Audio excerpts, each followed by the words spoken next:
Maybe to deal with hot flashes, we need chill rooms. And that would have an additional benefit because there's more than a few men that I would have wanted to put in a chill room over the course of my career, right? Yes. So, I mean, say nothing about hot flashes. I feel like chill rooms could be good for any of us at any point in our careers. Exactly. From LinkedIn News, I'm Jessi Hempel, and this is Hello Monday. Women are about 55% more likely than men to take a career break. That's according to data from LinkedIn, and no surprise, it takes us a lot longer than the guys to come back to work. The World Health Organization tells us that women will spend more of their lives in poor health than men. Now, I don't think these two things are a coincidence. If you mapped those career breaks onto the timeline of a woman's life, you'd see they link to major health moments.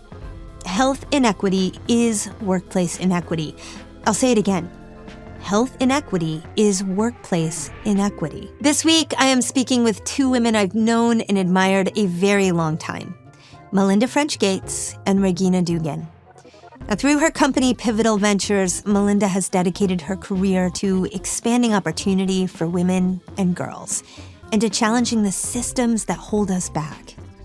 Regina is the CEO of Welcome Leap, where she's backing ambitious scientific breakthroughs to transform global and women's health.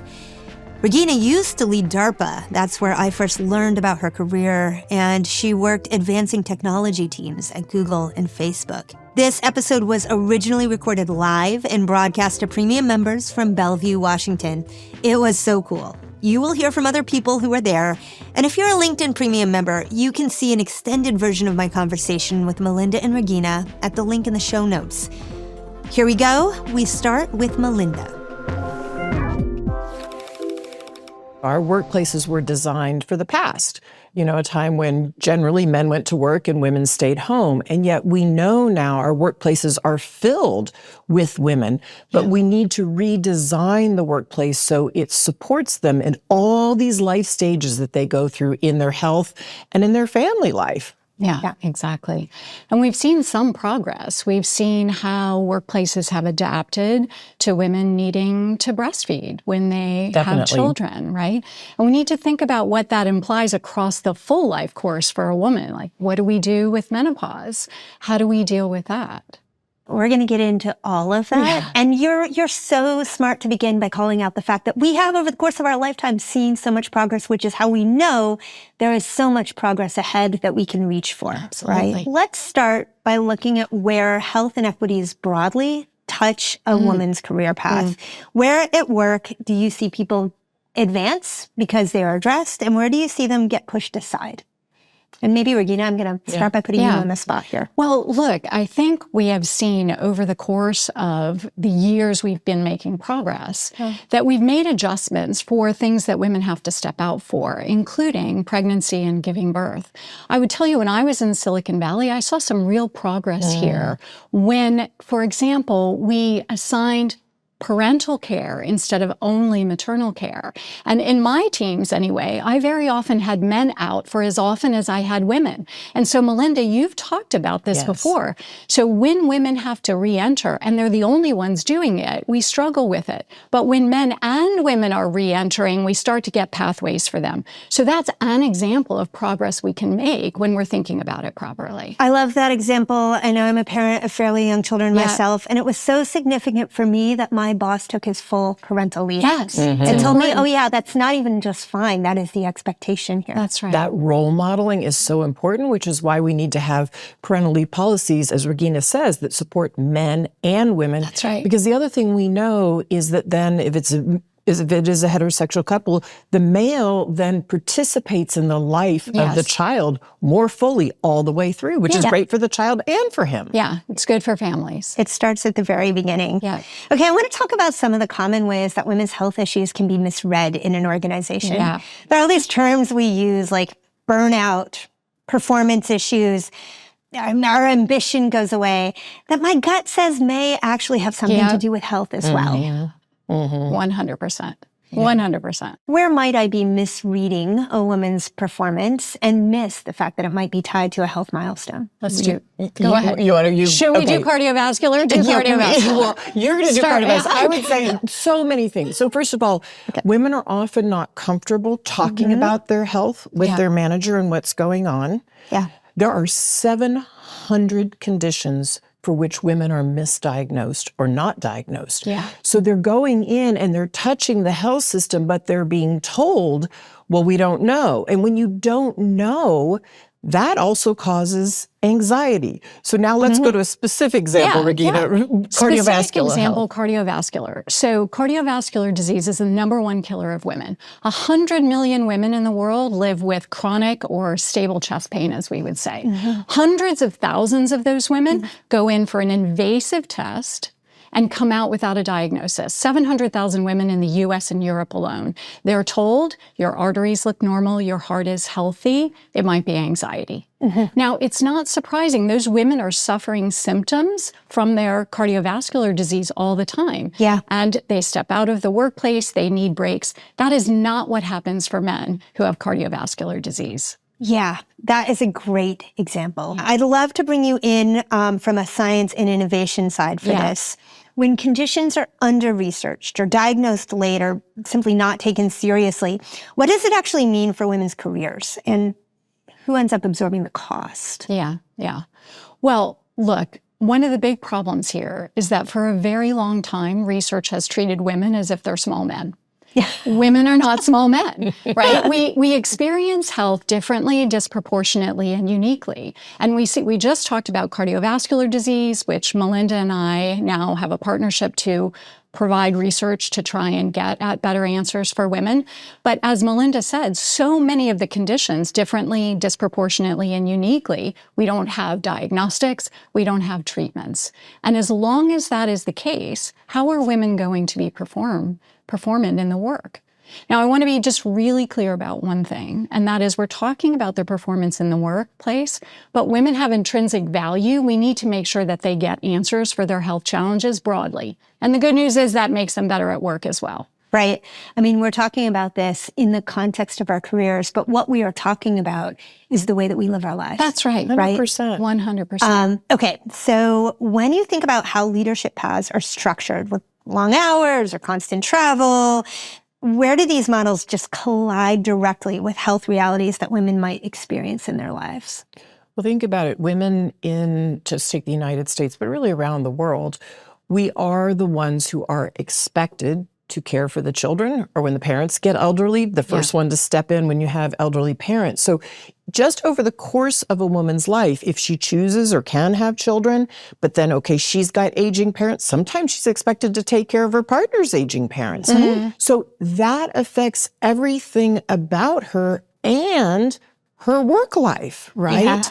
And there are things we can do, just like Regina said, okay, we support breastfeeding now in many workplaces, but we can also start to say, look, we're going to allow for more flexible work conditions so people can take care of this whole life cycle that she goes through. A woman might need to leave for a health issue she has, or she may need to leave early because she has a sick child, but you know and you support that she's going to be online later. So if she misses 2 hours during the work day, she's going to make it up that night or the next day. Like, we need to have some trust and realize that, like, women are juggling a lot of things, but they're going to make up the work. They are conscientious, totally. And men too, if we start creating that kind of flexibility, it will be better for men as well.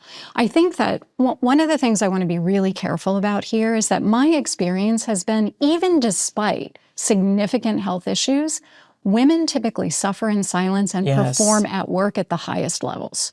So I don't want anybody to walk away from this conversation without being sensitized to that. I mean, if we think about something like heavy menstrual bleeding, this is a condition that affects 1 in 3 women. I have heard so many stories from women at the peak of their careers who suffered heavy menstrual bleeding episodes, went to work, did the presentation anyway, and then went to the emergency room afterwards. Wow. So I mean, we don't even realize it.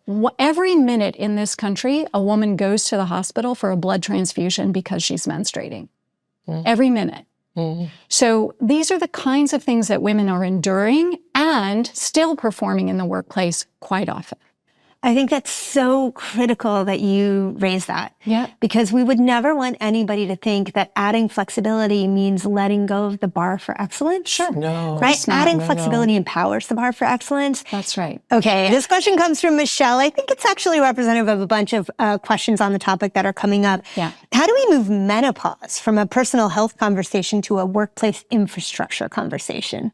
I was thinking about this morning. So we have mother's rooms now. Maybe to deal with hot flashes, we need chill rooms.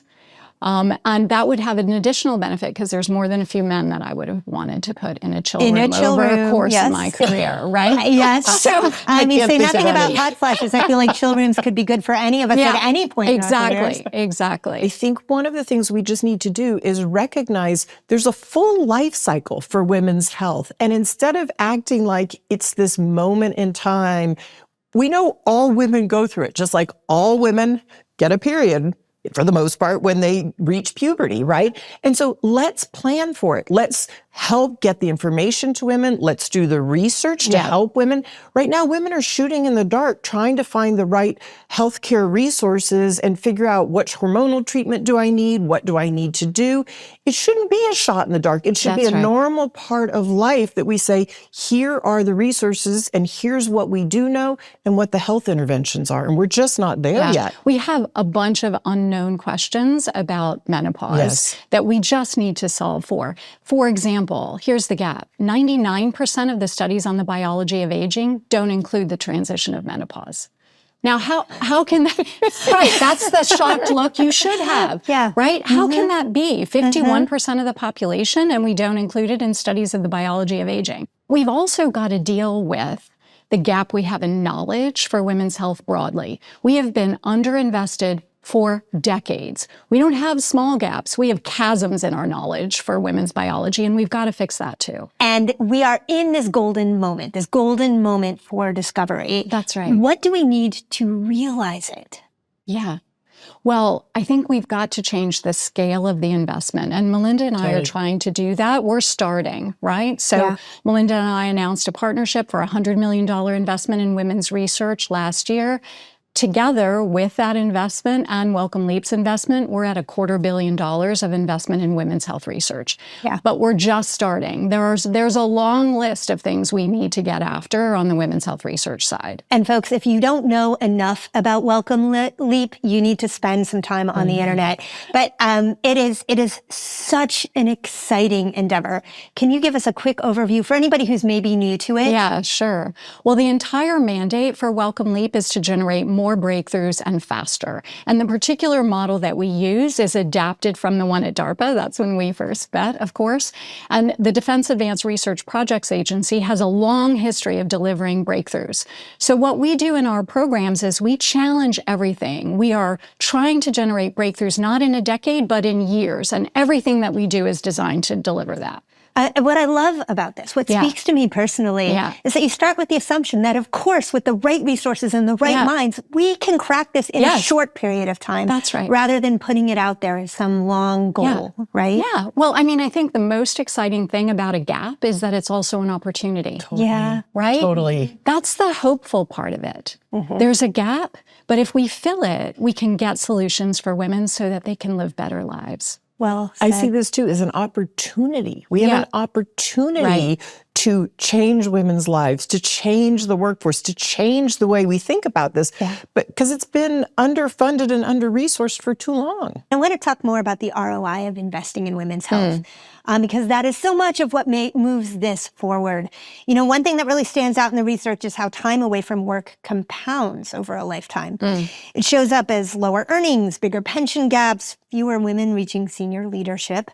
When you zoom all the way out and you look at that cumulative effect, how should we actually be thinking about the ROI of investing in women's health?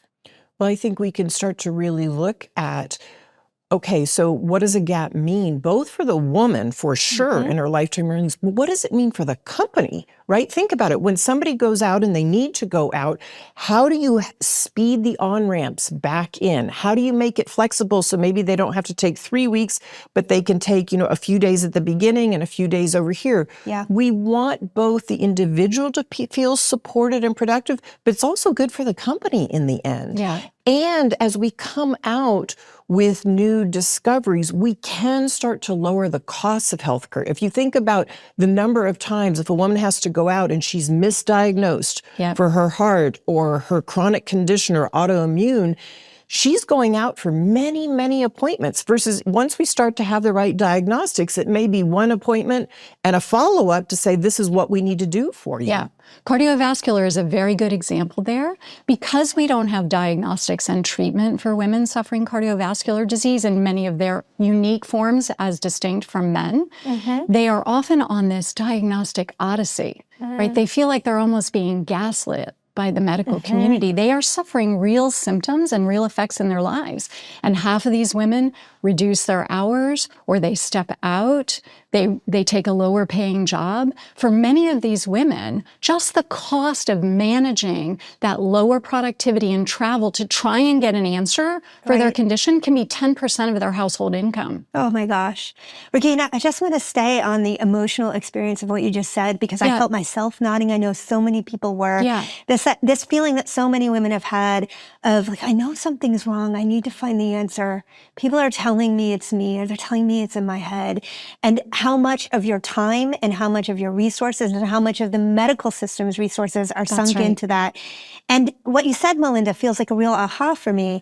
Once we start to have the answers, it becomes more efficient. It actually starts to cost less. That's right. Right? I want to say one more thing on this. I want you to think about when we can label something, whether it's something going on emotionally in our head or in our body, when we can label it and we know what it is and there's a solution, it brings down all of our human anxiety. Right? And it gives us hope. It's when you're swimming in this unknown of, what is it? Do I have this? And women experience depression at 2 times the rate of men. And I think we can bring down that anxiety and then think of all the energy that can be used for other things. Yeah. Yes. And this is for Regina. Where do you think technology or biomedical innovation could have the fastest impact on women's health barriers to work? This question comes from Sarah in Arizona. Sarah from Arizona. First of all, it's a great question. We're seeing a lot of acceleration in the research and the lowering of resources required to deliver care because of the new wave in AI. That is 100% true. So we're seeing an acceleration. Now, we have to manage many of the potential risks associated with AI. That's also true, but we are seeing tremendous opportunity. I'll give you one very specific example. So in our first women's health program, we decided we should make advances in maternal care. We haven't had advances in maternal care in 100 years. So within 100 days of the investment, we had assembled 33 research teams from all over the world. And in a year, we had line of sight to a maternal blood test, which could, with better than 80% predictive accuracy, tell a woman whether her pregnancy was at risk for fetal growth restriction, gestational diabetes, or preeclampsia as early as 12 weeks in the pregnancy. That's what it looks like when we make an advance and we bring the care for women into our century. That's what the investment will do. That is so powerful. Okay, here's another question. Actually, this one's mine. What would it take for boards and CFOs to see women's health investment as risk management rather than, a nice to have, discretionary? I think if they start to look at their costs and look at how much women are out and why they're out, they can start to think of, again, this woman's life cycle through her life and say, hey, these are places we can invest to make sure she has resources, to make sure she touches insurance right, to make sure that we have these on-ramps when she comes back. If they can see it through not just the lens of productivity, but bringing down their costs and bringing up her productivity, I think it starts to change things. It is also why I'm such an advocate for female leaders like a Regina who runs her organization, female CEOs, female CFOs. You need more women at the table. So they're saying, look, let's look at these things in some orthogonal and different ways. I love that. And yes, representation is so important So to help those important. conversations happen. Okay, this question from a doctor, from Lori in California. Thank you for this. How do we tackle policies that help women, and where do we start? This is kind of a broad question. I know you all have a lot to say on this. Yeah. Melinda, you're such a policy advocate. Okay, well, we need good policy in this country because policy really does also help change. So, for instance, I am really big on how do we get more female state legislatures because there's 7,000 seats and they move incredible state policy. How you touch your insurance, whether you can get mental health services, what your premium looks like. So state legislatures, and I really want to get women at senior positions in Congress because again, they move good policy. It's not better policy than men. It's not worse policy. It's a different lens on society. And so when we look at women's health, we need to look at childcare. We are the only country in the world that does not have a good paid family medical leave policy, right? That is one of the biggest barriers that hold women back, and it's just but one. I really love that. And in saying that, I mean, I think that you really, you amplify something that's very important, which is that this is not about doing things differently than men. This is about expanding the aperture, expanding the perspectives, because both women and men want healthier societies. We want business to function better. These are all of our goals. Yeah. 100%. I mean, we know that if we close the gap in women's health, it could lead to $1 trillion of additional GDP across the world by 2040. Yeah. I mean, it's a big economic opportunity. This is what we said. The gap also creates an exciting opportunity for everyone. It's both. I'm going to bring this one in from Natalie. Natalie is curious about women of color. She says, how are you thinking about researching ethnicity relating to women's health? Well, I can give you a very specific example. The maternal blood test that we talked about, when that kind of work would normally be conducted at relatively small scale in a basic research activity. And it would be very difficult to achieve the kind of diversity that we really needed to know we had something. So when we did that work, we didn't do 100 blood samples from a small demographic of women. We did 11,000 blood samples from women in 3 different countries of all different ethnicities. And that's also how we take seriously the idea that this isn't for one demographic. We have something for women, which is important. That's so critical. Okay, I want to take a step back and talk about the kinds of leadership decisions that drive meaningful change. And here I want to acknowledge that you both have perspectives on what you'd like to see leaders do, but you both are incredible leaders in your own right who have lived long portions of your careers to date. And I'd love to hear from both perspectives. If we really want to close the health-driven gaps that we see in women's careers, what do you think the leadership decisions that matter the most here are? You want to start? Well, look, I think there are a few. I will say from my own personal experience that when I was in an operational role as a woman in tech, it was difficult to get all of the answers and solutions for transformation of the workplace that I really wanted to see in terms of diversity, in terms of culture, and so on and so forth.